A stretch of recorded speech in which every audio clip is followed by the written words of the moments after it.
So, for the very latest on the Ukrainian crisis, we're joined now by our correspondent Tom Barton in Crimea's capital, Simferopol.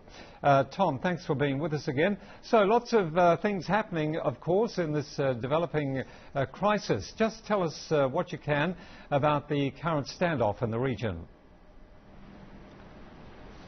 Yes, at various points across this Ukrainian region, across the Crimean Peninsula, Russian forces are continuing to try and exert psychological pressure and to try and intimidate Ukrainian forces to surrender, to give up their weapons and to stop their resistance to try and keep this territory out of Russian hands. International observers say that these are Russian forces that are trying to do that. Moscow, of course, denies that, saying they are merely pro-Russian militias, but that has received merely derision from foreign diplomats who say they're quite clearly equipped Russian regulars. And in the latest developments, as yet, very initial reports, 2 Ukrainian missile bases have been seized by those Russian forces and pro-Russian militias.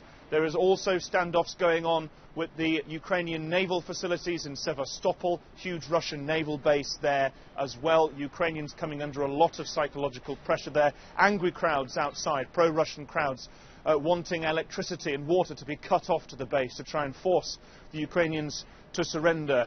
And at other bases as well, we've heard reports that the families of Ukrainian soldiers are being threatened unless those Ukrainian soldiers surrender. And shots earlier fired over the heads of Ukrainians trying to march to work at an airbase, Ukrainian airbase outside Sevastopol as well. All of these incidents unfolding across the Crimean Peninsula, and as the diplomatic storm unfolds with a huge criticism of what is seen as Russian aggression in many capitals, the situation here on the ground is one of increasingly tightening grip of Russian forces on Crimea.